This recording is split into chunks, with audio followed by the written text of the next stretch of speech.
നമസ്കാരം, ഞാൻ ഉന്മേഷ്. വരാമൻ 24 റൗണ്ട് അപ്പിലേക്ക് വിശദമായി. കെനിയിലുണ്ടായ ബസ് അപകടത്തിൽ 5 മലയാളികൾ ഉൾപ്പെടെ 6 പേർക്ക് ദാരുണാന്ത്യം. നിരവധി പേർക്ക് പരിക്കേറ്റു. വടക്കുകിഴക്കൻ കെനിയിലെ ഞാൻടുറുവ പ്രവിശ്യയിലാണ് അപകടമുണ്ടായത്. പരിക്കേറ്റവരെ വിദഗ്ധ ചികിത്സയ്ക്കായി നെയ്റോബിയിലേക്ക് മാറ്റി. ഖത്തറിൽ നിന്ന് കെനിയയിലേക്ക് വിനോദയാത്രയ്ക്ക് പോയ സംഘം സഞ്ചരിച്ച ബസ്സാണ് അപകടത്തിൽപ്പെട്ടത്. കനത്ത മഴയിൽ നിയന്ത്രണം വിട്ട ബസ് 100 മീറ്റർ താഴ്ചയുള്ള കൊക്കയിലേക്ക് മറിയുകയായിരുന്നു. തൃശൂർ വെങ്കിടങ്ങ് സ്വദേശിനി ജസ്ന കുട്ടിക്കാട്ടുചാലിൽ 1.5 മാസം പ്രായമായ മകൾ റൂഫി മെഹറിൻ, ഖത്തറിൽ സ്ഥിരതാമസമായ കൊച്ചി സ്വദേശിനി ഗീത ഷോജി ഐസക്, പാലക്കാട് കോങ്ങാട് സ്വദേശി റിയ ആൻ, മകൾ 8 വയസ്സുള്ള ടൈറ എന്നിവരാണ് മരിച്ച മലയാളികൾ. സാരമായി പരിക്കേറ്റ ഷോജി ഐസക്കിനെ ശസ്ത്രക്രിയയ്ക്ക് വിധേയമാക്കി. ഗുരുതരമായി പരിക്കേറ്റ 10 പേരെ വിദഗ്ധ ചികിത്സയ്ക്കായി നെയ്റോബിയിലേക്ക് എയർലിഫ്റ്റ് ചെയ്യാനുള്ള നടപടികൾ പുരോഗമിക്കുകയാണ്. പരിക്കേറ്റ മറ്റുള്ളവരെ റോഡ് മാർഗം എത്തിക്കും. 14 മലയാളികളാണ് സംഘത്തിലുണ്ടായിരുന്നത്. News desk 24. കെനിയിലുണ്ടായ വാഹനാപകടത്തിൽ ഉറ്റവർ നഷ്ടപ്പെട്ടതിന്റെ ഞെട്ടലിലാണ് മരിച്ച മലയാളികളുടെ കുടുംബങ്ങൾ. കൊച്ചിയിലെ ഗീതയും പാലക്കാട് മണ്ണൂരിലെ റിയയും മകൾ ടൈറയും ഇനി തിരിച്ചുവരില്ലെന്ന് വിശ്വസിക്കാൻ ബന്ധുക്കൾക്ക് ഇനിയുമായിട്ടില്ല. വർഷങ്ങളായി ഖത്തറിലെ താമസക്കാരാണ് ഗീതയും കുടുംബവും. നാട്ടുകാർക്ക് ഏറെ പ്രിയപ്പെട്ടവർ. ആഴ്ചകൾക്ക് മുൻപാണ് ഗീത കൊച്ചിയിലെ മക്കളുടെ വീട്ടിലെത്തുന്നത്. കൊച്ചുമകനോട് യാത്ര പറഞ്ഞ് കെനിയയിലേക്ക് കഴിഞ്ഞ ദിവസമാണ് ഗീതയും ഭർത്താവും മകനും വിനോദയാത്ര പോയത്.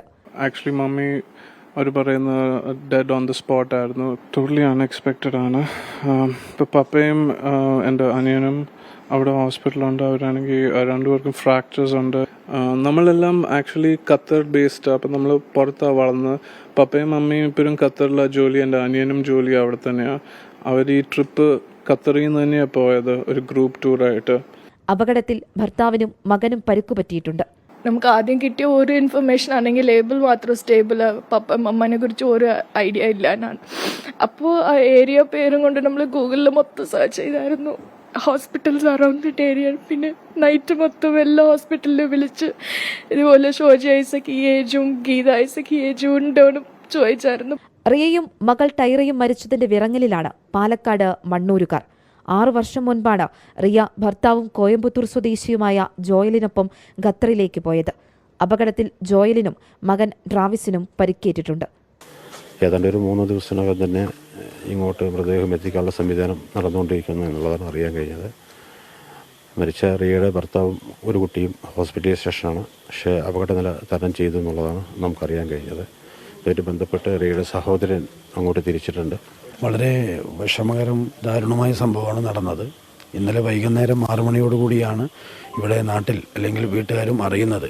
ഇന്ന് കാലത്ത് 11 മണിയോടുകൂടിയാണ് റിയയും അതുപോലെ തന്നെ ടൈറയും മരണമടഞ്ഞു എന്നുള്ള വിവരം നമ്മൾക്ക് ഇവിടെ കിട്ടുന്നത്. ഗീതയുടെ മൃതദേഹം നാട്ടിലെത്തിക്കുന്നതുമായി ബന്ധപ്പെട്ട നടപടികൾ ആരംഭിച്ചിട്ടുണ്ട്. 24 കൊച്ചി. കേരള തീരത്ത് അപകടത്തിൽപ്പെട്ട സിംഗപ്പൂർ ചരക്ക് കപ്പൽ വാൻഹായ് 503 തീയണയ്ക്കാനുള്ള ശ്രമം ഫലം കാണുന്നു. പൂർണ്ണമായി നിയന്ത്രണ വിധേയമാക്കാൻ കഴിഞ്ഞിട്ടില്ലെങ്കിലും തീ കുറഞ്ഞിട്ടുണ്ട്. കാണാതായ 4 നാവികർക്കായി തിരച്ചിൽ തുടരുകയാണ്.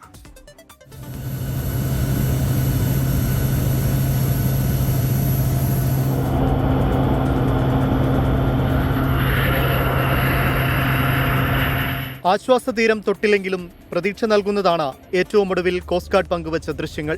കപ്പലിൽ തീ കുറഞ്ഞു, കറുത്ത പുക ഉയരുന്നുണ്ട്. പൂർണ്ണമായി തീ നിയന്ത്രണ വിധേയമാക്കാനുള്ള തീവ്രശ്രമം തുടരുകയാണ്. ഇതിനായി 6ഓളം കോസ്റ്റ് ഗാർഡ് വെസൽ അപകടസ്ഥലത്ത് തുടരുന്നുണ്ട്.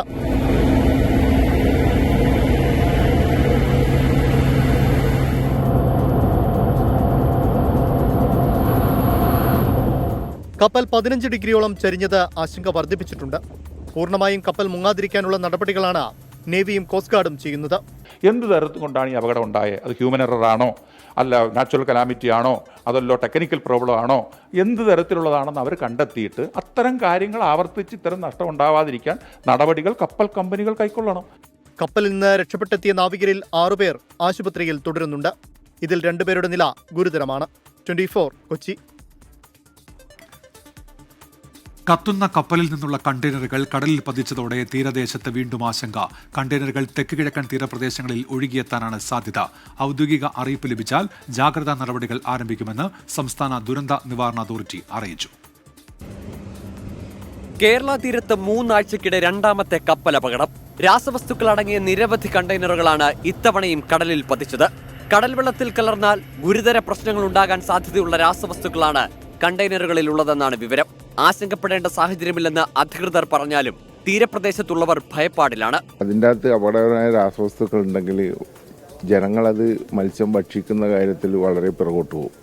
അപ്പോൾ അത് മത്സ്യത്തൊഴിലാളികളെ സംബന്ധിച്ചിടത്തോളം വലിയ ആശങ്ക തന്നെയാണ്. ഈ മത്സ്യം വിപണനം നടക്കുന്നില്ലെങ്കിൽ ഞങ്ങൾക്ക് ജീവിക്കേണ്ട ഒരു ഇതുണ്ടാവില്ല, സാഹചര്യം ഉണ്ടാവില്ല. ഇപ്പം അത് ഗവൺമെൻറ് അത് എങ്ങനെ കൈകാര്യം ചെയ്യുന്നുള്ളത് ജനങ്ങൾക്ക് ബോധ്യപ്പെടുത്തി കൊടുത്താലേ മത്സ്യം ജനങ്ങൾ ഭക്ഷിക്കുകയും ചെയ്യും, അതുപോലെ അവരുടെ ആശങ്ക തീരുകയും ചെയ്യും. കണ്ടെയ്നറുകൾ കടലിൽ നിന്ന് തന്നെ വീണ്ടെടുക്കാനുള്ള ശ്രമം തുടരുന്നു. എന്നാൽ ആ ദൗത്യം അതീവ ദുഷ്കരവുമാണ്. കടലിൽ നിന്ന് വീണ്ടെടുക്കാൻ സാധിച്ചില്ലെങ്കിൽ തെക്ക് കിഴക്കൻ മേഖലയിലേക്ക് ഇവ ഒഴുകിയെത്തും. അതായത് എറണാകുളം, തൃശൂർ ജില്ലകളിലെ തീരപ്രദേശങ്ങളിൽ കണ്ടെയ്നറുകൾ കരയ്ക്കടിയാനാണ് സാധ്യത.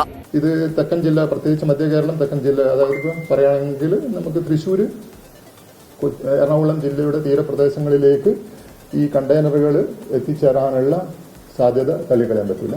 24 കണ്ണൂർ. കേരള തീരത്തിന് സമീപത്തുണ്ടായ കപ്പൽ ദുരന്തങ്ങളിൽ സംസ്ഥാന സർക്കാരിന് അനാസ്ഥയെന്നാരോപിച്ച് നാളെ കോൺഗ്രസിന്റെ പ്രതിഷേധം. തീരദേശ ജില്ലകളിൽ മണ്ഡലം കമ്മിറ്റികളുടെ നേതൃത്വത്തിലാണ് പ്രതിഷേധം. കപ്പൽ മുങ്ങിയ സംഭവത്തിൽ കമ്പനിക്കെതിരെ കേസ് വേണ്ടെന്ന നിലപാട് എന്തുകൊണ്ടെന്ന് സർക്കാർ വ്യക്തമാക്കണമെന്ന് പ്രതിപക്ഷ നേതാവ് വി ഡി സതീശൻ ആവശ്യപ്പെട്ടു. കേരള തീരത്തിനടുത്ത് തുടർച്ചയായി 2 കപ്പലപകടങ്ങളുണ്ടായ പശ്ചാത്തലത്തിലാണ് കോൺഗ്രസിന്റെ പ്രതിഷേധം.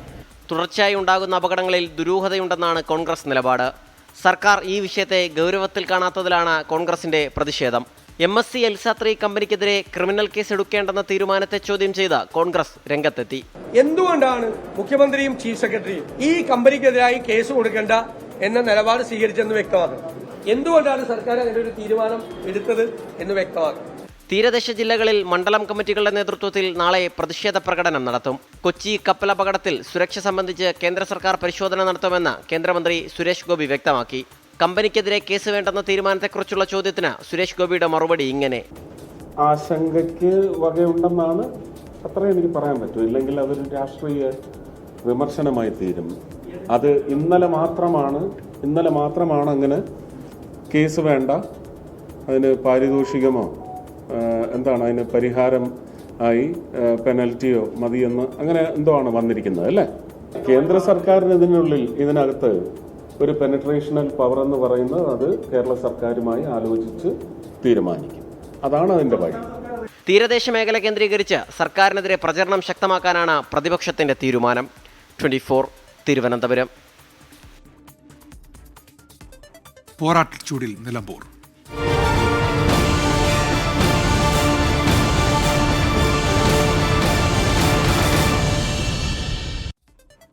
നിലമ്പൂർ ഉപതെരഞ്ഞെടുപ്പിൽ UDFന് പിന്തുണ പ്രഖ്യാപിച്ച വെൽഫെയർ പാർട്ടി തീരുമാനത്തെ ചൊല്ലി വാക്പോര്. വർഗീയ ശക്തികളുടെ കേന്ദ്രീകൃത രൂപമായി UDF മാറിയെന്ന് CPIM. എന്നാൽ LDFനുള്ള PDP പിന്തുണയെ CPIM സംസ്ഥാന സെക്രട്ടറി MV ഗോവിന്ദൻ ന്യായീകരിച്ചു. ജമാഅത്തെ ഇസ്ലാമി നേതാക്കളുമായി മുഖ്യമന്ത്രി ചർച്ച നടത്തിയിട്ടുണ്ട് എന്നായിരുന്നു പ്രതിപക്ഷ നേതാവ് വി ഡി സതീശന്റെ മറുപടി. ജമാഅത്ത് ഇസ്ലാമിയുടെ രാഷ്ട്രീയ പാർട്ടിയായ വെൽഫെയർ പാർട്ടി തിരഞ്ഞെടുപ്പിൽ UDFനെ പിന്തുണയ്ക്കുമെന്ന് പ്രഖ്യാപിച്ചത് ഇന്നലെയാണ്. തൊട്ടു പിന്നാലെ വിവാദം. വെൽഫെയർ പാർട്ടി നിലപാട് CPIM പ്രചാരണായുധമാക്കുകയാണ്. ഈ കൂട്ടുകെട്ടിന്റെ പ്രത്യാഘാതം നിലമ്പൂരിൽ ഉണ്ടാകുമെന്നും CPIM സംസ്ഥാന സെക്രട്ടറി MV ഗോവിന്ദൻ. വർഗീയതക്കെതിരായിട്ട് ഒരു അക്ഷരം മുണ്ടാൻ അവർക്ക് അവകാശമില്ലാത്ത രീതിയിൽ വർഗീയ ശക്തിയുടെ കൂട്ടുകെട്ടായിട്ട് UDF മാറിയിരിക്കുകയാണ്. അതിന് തീർച്ചയായിട്ടും ഈ നിയോജകമണ്ഡലം ഉൾപ്പെടെ കേരളത്തിലുടനീളം അതിൻ്റെ ഒരു പ്രത്യാഘാതം അവരനുഭവിക്കേണ്ടി വരുമെന്ന കാര്യത്തിൽ യാതൊരു സംശയമില്ല. എന്നാൽ LDFനുള്ള PDP പിന്തുണയെ MV ഗോവിന്ദൻ ന്യായീകരിച്ചു. പീഡിപ്പിക്കപ്പെട്ട ഏറ്റവും പ്രധാനപ്പെട്ട ഒരു വിഭാഗമല്ലേ കേരളത്തെ സംബന്ധിച്ചിടത്തോളം. മുഖ്യമന്ത്രിയുടെയും മന്ത്രിമാരുടെയും നിലപാട് ആദ്യം പരിശോധിക്കണമെന്നും ജമാഅത്ത് ഇസ്ലാമിയുമായി മുഖ്യമന്ത്രി ചർച്ച നടത്തിയിട്ടുണ്ടെന്നും പ്രതിപക്ഷ നേതാവ് വി ഡി സതീശൻ തിരിച്ചടിച്ചു. വെൽഫെയർ പാർട്ടി നൽകിയത് നിരുപാധിക പിന്തുണയെന്ന് KPCC അധ്യക്ഷൻ സണ്ണി ജോസഫും. എന്നെ കാണാൻ അവർ തലയിൽ മുണ്ടിട്ടല്ല വന്നത്, ഒരു രഹസ്യ ചർച്ചയല്ല, അവർ നേരിട്ടാണ് വന്നത്. ഇതിനു മുൻപ് ചർച്ച നടത്തിയിട്ടുണ്ട് പിണറായി വിജയൻ. അവർക്ക് ആരുടെയൊക്കെ പിന്തുണയുണ്ടെന്ന് അവർ ആദ്യം വ്യക്തമാക്കട്ടെ, എന്നിട്ട് UDFന്റെ കാര്യം അന്വേഷിച്ചാൽ പോരെ. നിരുപാധിക പിന്തുണ. ജമാഅത്ത് ഇസ്ലാമി ബന്ധം ചൂണ്ടിക്കാട്ടി മുസ്ലിം ലീഗിനും കോൺഗ്രസിനുമെതിരെ വിമർശനവുമായി AP വിഭാഗം വിദ്യാർത്ഥി സംഘടന SSFന്റെ മുഖവാരിക റിസാലയും രംഗത്തെത്തി. എന്നാൽ വെൽഫെയർ PDP പിന്തുണ ചൂണ്ടിക്കാട്ടി ഇരു മുന്നണികൾക്കുമെതിരെ BJP രംഗത്തെത്തി. രണ്ട് മുന്നണികളും തികഞ്ഞ വർഗീയ കാർഡ് ഇറക്കിയാണ് പ്രചാരണം നടത്തിക്കൊണ്ടിരിക്കുന്നത്. വർഗീയ ശക്തികളുടെ പിന്തുണ തേടി, മതഭീകരവാദ ശക്തികളുടെ പിന്തുണ തേടി തെരഞ്ഞെടുപ്പിൽ ജയിക്കാനുള്ള പരിശ്രമമാണ് LDFും UDFും നടത്തിക്കൊണ്ടിരിക്കുന്നത്. UDF ആഗോള മതഭീകരവാദ സംഘടനയായ ജമാഅത്തെ ഇസ്ലാമിയുടെ പിന്തുണ പരസ്യമായി സ്വീകരിച്ചിരിക്കുക. ഇങ്ങനെ കൊണ്ടും കൊടുത്തും പിന്തുണ ചർച്ച നിലമ്പൂരിൽ കടുക്കുകയാണ്. ടീം 24 നിലമ്പൂർ.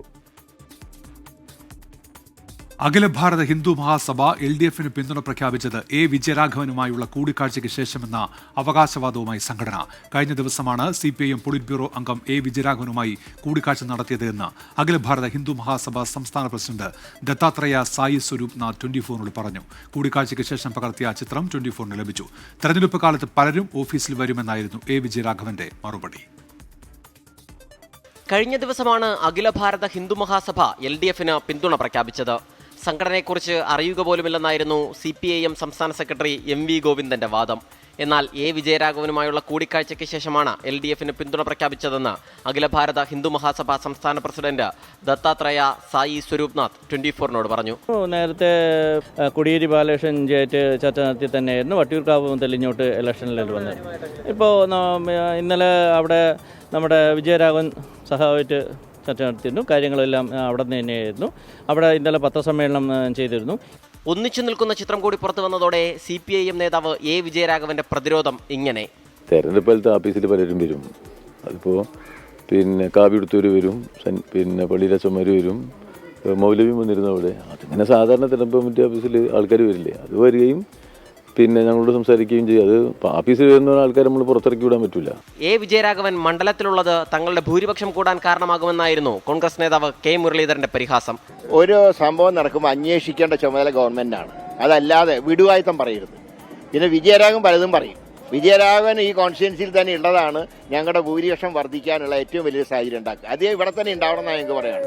കഴിഞ്ഞ പാർലമെന്റ് തെരഞ്ഞെടുപ്പിലും അഖില ഭാരത ഹിന്ദു മഹാസഭ LDFനെയായിരുന്നു പിന്തുണച്ചത്.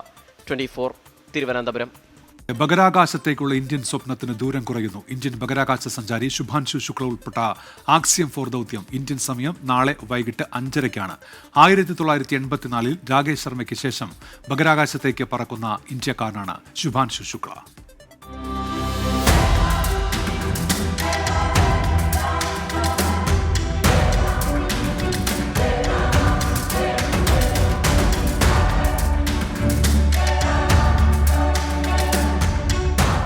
നാല് പതിറ്റാണ്ടുകൾക്ക് ശേഷം ബഹിരാകാശത്തെത്തുന്ന രണ്ടാമത്തെ ഇന്ത്യക്കാരനാകാൻ ഒരുങ്ങുകയാണ് ഉത്തർപ്രദേശിലെ ലക്നൌ സ്വദേശിയായ ശുഭാംശു ശുക്ല.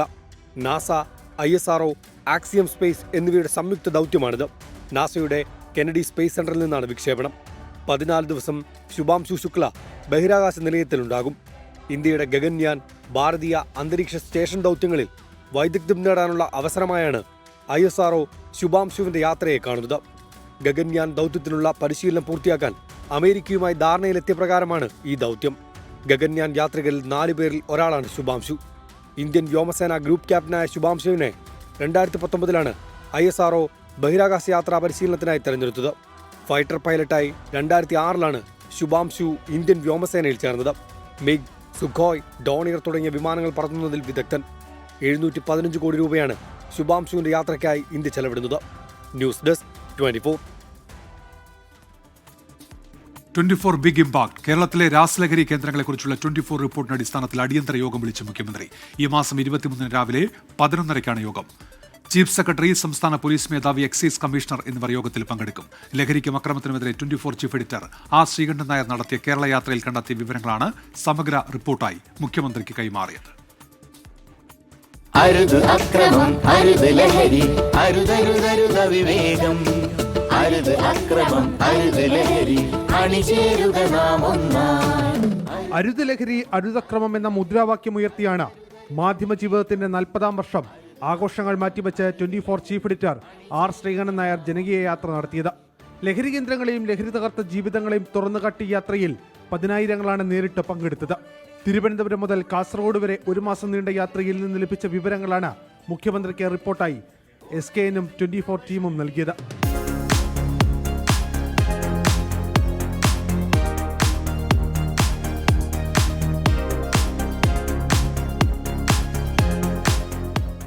സമർപ്പിച്ച റിപ്പോർട്ട് പരിഗണിച്ച മുഖ്യമന്ത്രി വിവരങ്ങൾ ഗൗരവമുള്ളതെന്ന് വിലയിരുത്തുകയായിരുന്നു.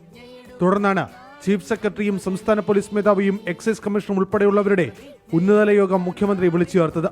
ഈ മാസം 23 നടക്കുന്ന ഉന്നതതല യോഗത്തിൽ 24 റിപ്പോർട്ടിന്റെ അടിസ്ഥാനത്തിൽ സ്വീകരിക്കേണ്ട നടപടികൾക്ക് മുഖ്യമന്ത്രി ഉദ്യോഗസ്ഥർക്ക് നിർദ്ദേശം നൽകും. വിഷയത്തിൽ ഉന്നതതല യോഗം വിളിച്ചു ചേർത്ത മുഖ്യമന്ത്രിയെ 24 chief editor R Sreekandan Nair അഭിനന്ദിച്ചു. മുഖ്യമന്ത്രി ധീരമായ നിലപാടുകളോട് മുന്നോട്ട് പോകട്ടെ. പ്രതിപക്ഷം കലവറയില്ലാത്ത പിന്തുണ അദ്ദേഹത്തിന് നൽകട്ടെ. അതുപോലെ പൊതുപ്രവർത്തകരും ജനങ്ങളും അധ്യാപക രക്ഷകർത്തൃ സമിതികളും വിദ്യാലയ സംരക്ഷണ സമിതികളും ഒക്കെ തന്നെ മുഖ്യമന്ത്രിയുടെ കരങ്ങൾക്ക് ശക്തി പകരട്ടെ ഈ കാര്യത്തിൽ എന്നാണ് നമുക്ക് പറയാനുള്ളത്. മയക്കുമരുന്ന് ലോബികളെ കേരളത്തിൽ നിന്ന് എന്നേക്കുമായി ആട്ടി ഓടിക്കാനുള്ള മുഖ്യമന്ത്രിയുടെ തീരുമാനങ്ങൾക്ക് വേണ്ടി ഞങ്ങൾ കാത്തിരിക്കുന്നു. സംസ്ഥാനത്തെ ലഹരി കേന്ദ്രങ്ങളെക്കുറിച്ചും വിൽപ്പന വിതരണ രീതിയെക്കുറിച്ചും പ്രതിപാദിക്കുന്ന റിപ്പോർട്ട് ലഹരി വിരുദ്ധ പോരാട്ടങ്ങൾക്ക് സർക്കാരിന് സഹായകരമാകുമെന്നാണ് മുഖ്യമന്ത്രിയുടെ വിലയിരുത്തൽ. ആർ അരുൺ രാജ്, 24 കൊല്ലം. തിരുവനന്തപുരം ശ്രീചിത്ര തിരുനാൾ ഇൻസ്റ്റിറ്റ്യൂട്ടിൽ ആശുപത്രി ഉപകരണങ്ങൾ ഇല്ലാത്തതിന്റെ പേരിൽ മാറ്റിവെച്ച ശസ്ത്രക്രിയകൾ പുനരാരംഭിച്ചു. 24 ബിഗ് ഇംപാക്ട് മുടങ്ങിയ 6 ശസ്ത്രക്രിയകൾ ഇന്ന് നടത്തി. അമൃത് ഫാർമസി വഴി ഉപകരണങ്ങൾ എത്തിച്ചതോടെയാണ് പ്രതിസന്ധിക്ക് പരിഹാരമായത്. കേന്ദ്രമന്ത്രി സുരേഷ് ഗോപിയുടെ സാന്നിധ്യത്തിൽ ചേർന്ന യോഗത്തിലാണ് പ്രശ്നപരിഹാരത്തിന് ഉചിത തീരുമാനമെടുത്തത്. രോഗികൾക്ക് മേൽ അമിതഭാരം അടിച്ചേൽപ്പിക്കില്ലെന്ന് കേന്ദ്രമന്ത്രി സുരേഷ് ഗോപി 24 പറഞ്ഞു. പ്രധാനപ്പെട്ട ഡോക്ടേഴ്സും ഡയറക്ടറും ബാക്കി അഡ്മിനിസ്ട്രേഷനും ഒന്നുകൂടി ഇരുന്ന് ഒരു മെമ്മറാൻഡം ഓഫ് അണ്ടർസ്റ്റാൻഡിംഗ് ഉണ്ടായി. അതിന്റെ ഒരു പശ്ചാത്തലത്തിൽ ഇന്ന് എഗ്രിമെന്റ് സൈൻ ചെയ്ത് കാത്ത് ലാബിലേക്കുള്ള മെറ്റീരിയൽ സപ്ലൈയും ആരംഭിച്ചു കഴിഞ്ഞു. ഈ മുടങ്ങിപ്പോയി എന്ന് പറയുന്ന അല്ലെങ്കിൽ മുടക്കം വരുത്തി എന്ന് പറയുന്ന ഒരു മെറ്റീരിയൽ ഇൻഫർമേഷന്റെ വെറാസിറ്റി ഇപ്പോഴും പരിശോധിക്കപ്പെടേണ്ടതുണ്ട്. പക്ഷെ അങ്ങനെ വലിയ കേടുപാടുകളൊന്നും കൂടാതെ തന്നെ ഇത് പുനഃക്രമീകരിക്കാൻ ഉള്ള ഒരവസരം തീർച്ചയായിട്ടും ഉണ്ടായി ഇന്നലത്തെ ചർച്ചയിലൂടെ. 2023 ശേഷം കരാർ പുതുക്കാതെ ഉപകരണങ്ങൾ വിതരണം ചെയ്തിരുന്ന കമ്പനികൾ ഇനി മുന്നോട്ട് പോകാനാകില്ല എന്ന നിലപാടെടുത്തതോടെയാണ് ഉപകരണങ്ങൾക്ക് ക്ഷാമമുണ്ടായത്. കമ്പനികളുടെ മുന്നറിയിപ്പ് കണക്കിലെടുക്കാതെ ആശുപത്രി അധികൃതർ മുന്നോട്ട് പോയതാണ് രോഗികളെ വലച്ചത്. സംസ്ഥാനത്ത് കാലവർഷം വീണ്ടും ശക്തമാകുന്നു. ഒറ്റപ്പെട്ട ശക്തമായ മഴയ്ക്ക് സാധ്യത ഉള്ളതിനാൽ ഇന്നും നാളെയും 9 ജില്ലകളിൽ യെല്ലോ അലർട്ടാണ്. വ്യാഴാഴ്ച മുതൽ വടക്കൻ ജില്ലകളിൽ അതിശക്തമായ മഴ ലഭിക്കും എന്നാണ് മുന്നറിയിപ്പ്. കേരളത്തിൽ വീണ്ടും കാലവർഷം സജീവമാകുന്നു. ഇന്ന് നാളെയും ഒറ്റപ്പെട്ട് ശക്തമായ മഴയ്ക്ക് സാധ്യതയുള്ളതിനാൽ 9 ജില്ലകളിൽ യെല്ലോ അലർട്ടാണ്. പത്തനംതിട്ട, ആലപ്പുഴ, കോട്ടയം, എറണാകുളം, തൃശൂർ, മലപ്പുറം, കോഴിക്കോട്, കണ്ണൂർ, കാസർഗോഡ് ജില്ലകളിലാണ് ഇന്നും നാളെയും യെല്ലോ അലർട്ട്. വടക്ക് പടിഞ്ഞാറൻ കാറ്റ് വ്യാഴാഴ്ച മുതൽ കൂടുതൽ ശക്തമാകാൻ സാധ്യതയുണ്ട്. വ്യാഴാഴ്ച മുതൽ വിവിധ ജില്ലകളിൽ ഓറഞ്ച് അലർട്ടുകളും പ്രഖ്യാപിച്ചിട്ടുണ്ട്.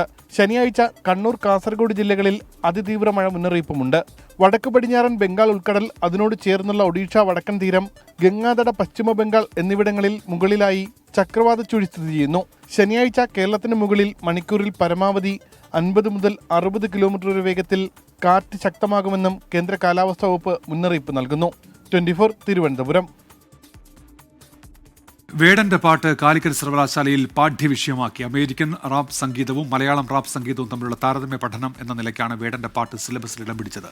മൈക്കിൾ ജാക്സന്റെ ദ ഡോണ്ട് കെയർ അബൌട്ട് അസിനൊപ്പം ആണ് വേടന്റെ ഭൂമി ഞാൻ വാഴുന്നിടം എന്ന പാട്ടും താരതമ്യ പഠന സിലബസിൽ ഉൾപ്പെടുത്തിയത്. കാലിക്കറ്റ് സർവകലാശാല BA മലയാളം 4ാം സെമസ്റ്ററിലാണ് വേടന്റെ പാട്ട് മൈനർ ഓപ്ഷനാക്കി പരിഗണിച്ചത്. ഓപ്പറേഷൻ സിന്ദൂർ വിശദീകരിക്കാൻ വിദേശ രാജ്യങ്ങളിൽ പര്യടനം നടത്തിയ സംഘങ്ങളുമായി പ്രധാനമന്ത്രി കൂടിക്കാഴ്ച നടത്തി. പ്രധാനമന്ത്രി പ്രതിനിധി സംഘത്തിലെ അംഗങ്ങളെ അഭിനന്ദനം അറിയിച്ചു. അനൌപചാരിക കൂടിക്കാഴ്ചയെന്ന് ഡോക്ടർ ശശി തരൂർ MP പറഞ്ഞു. താൻ വ്യക്തിപരമായി തയ്യാറാക്കിയ റിപ്പോർട്ട് പ്രധാനമന്ത്രിക്ക് നൽകിയെന്നും ശശി തരൂർ MP അറിയിച്ചു. നന്നായിരുന്നു.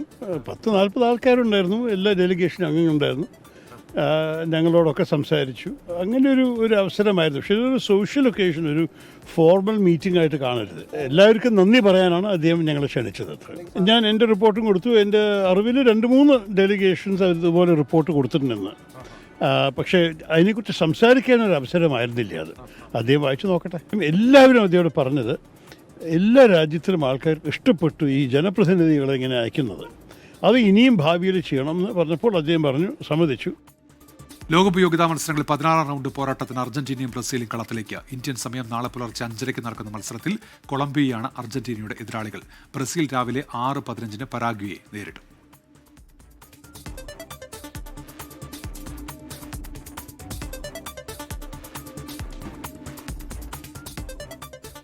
ഇതോടെ 24 റൗണ്ട് പൂർത്തിയാകുന്നു.